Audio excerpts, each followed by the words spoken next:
Since biblical times, man has witnessed and recorded strange manifestations in the sky and speculated on the possibilities of visitors from another world.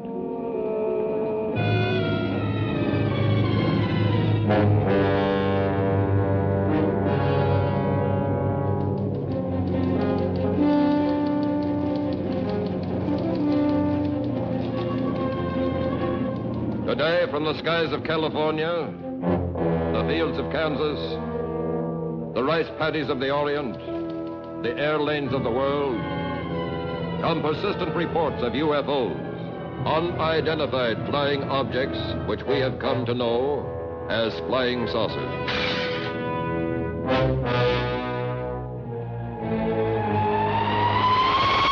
In Dayton, Ohio, the Air Intelligence Command gathers and sifts data from all quarters of the globe. 97% of the objects prove on investigation to be of natural origin, but 3% still are listed as unknown. The Air Force is aware of the widely held belief that some of these could be flying saucers from another planet. While there is nothing conclusive in the evidence, the probing and digesting of information about UFOs continues unceasingly. As a result, headquarters of the Hemispheric Defense Command in Colorado Springs issued an order. All military installations are to fire on sight at any flying objects not identifiable. But even as they did so, the military wondered whether their scientific know-how and their best weapons would be effective in any battle of the Earth versus the flying saucers.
July 16.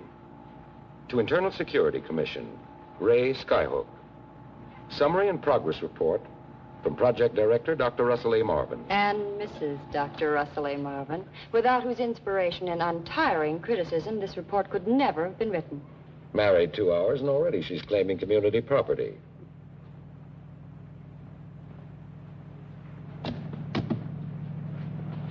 Now that you're married, Dr. Marvin, you don't have to sneak up on me. You always did have eyes in the back of your head. Besides, it's not safe when you're driving. But pretty. I thought intellectual giants were supposed to be backwards and shy. My third-grade teacher, Miss Hickey, said I was a quick study. When you're starting something you're not going to be able to finish. Yeah, today I've got a hot date with a 3-stage rocket. Well, now, please, no interruptions.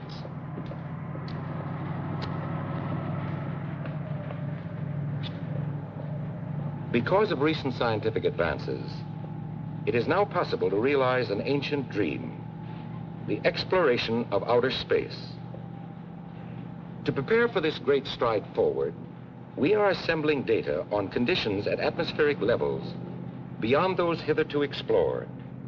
To collect the necessary data, unmanned automatic observation posts are being sent up in multiple stage rockets to a distance hundreds of miles above the Earth's surface. There, swinging in endless orbits around our planet, will be 12 tiny man-made satellites, or moons. They will report to us by radio, thus providing primary information needed to prepare the way for our ascent into space. The effects of gravitational loss, showers of meteoric dust, the fierce and undiluted heat of the sun, the cosmic radiation, all will be studied and analyzed. At the present time, we have launched 10 of the artificial satellites, or birds as we call them.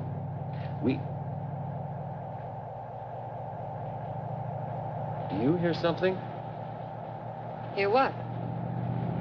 I don't hear. Shh, listen.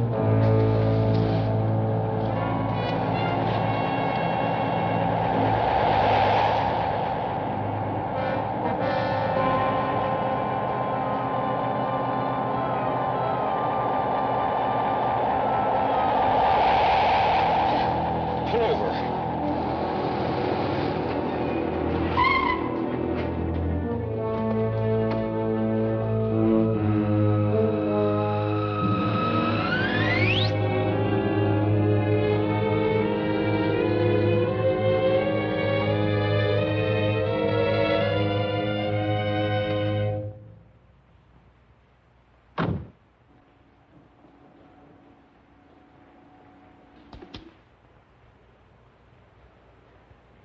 Russ, it was a saucer.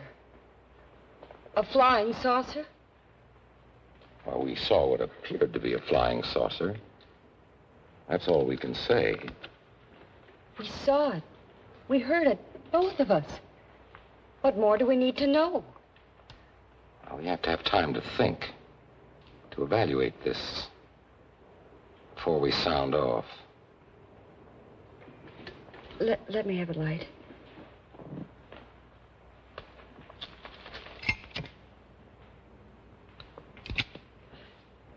Of course, it wasn't a saucer at all. I just shake like this all the time.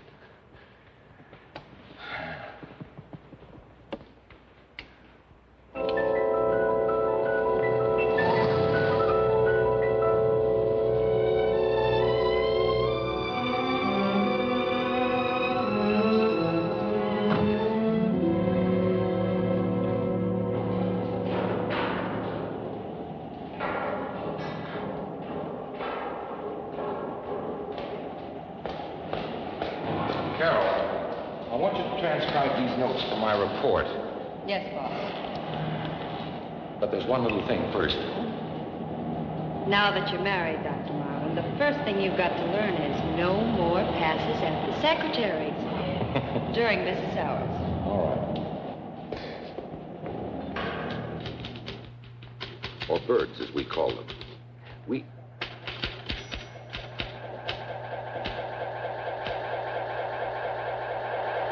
Russ. The saucer sound. It's on the tape. You forgot to turn it off. I remember now. I turned it off afterwards.